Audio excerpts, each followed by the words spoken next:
Ayan mga katropa, napunta naman tayo mga katropa ng uwian. Ayan, dito tayo sa Kahak. Ayan, dito tayo, Kahak po tayo dumaan, papuntang Pag-asa Uno. Ayan, kung kita nyo naman po, wala masyadong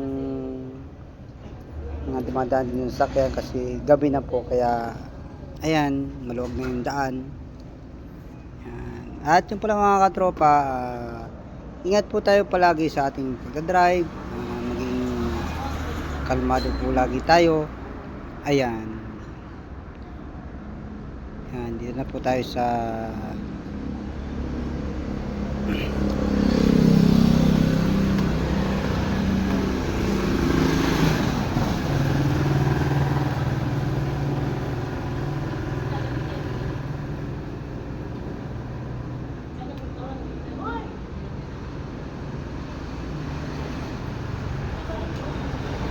Pag-asa dos na yata to mga katropa.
Pasensya pala tayo mga katropa kasi medyo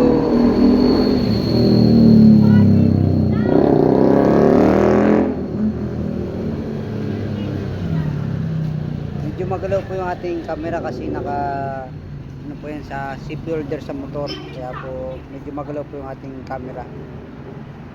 Gamit ko pala mga katropa ay cellphone lang po.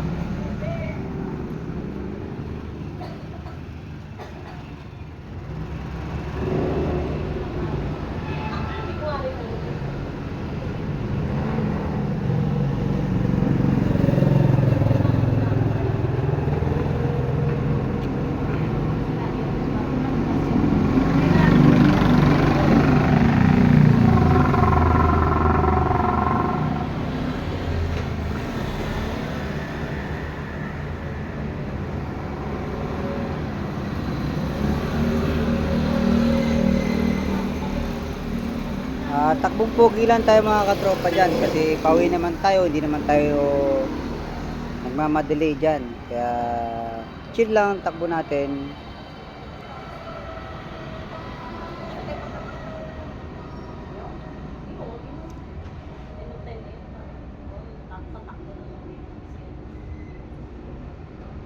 Yan, medyo para may traffic. Malapit na tayo lumiko sa kanto,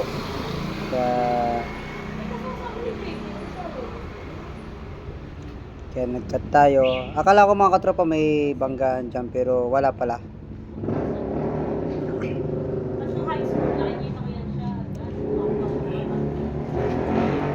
Ayan pala mga katropa, malapit na tayo sa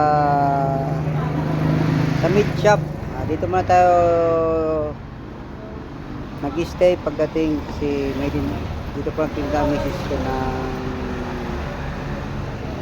siya pumatay sa meat shop. Ayan. At dito na tayo mga katropa sa meat shop. Yun lang po, at ingat po tayo palagi mga katropa. Salamat. Bye bye.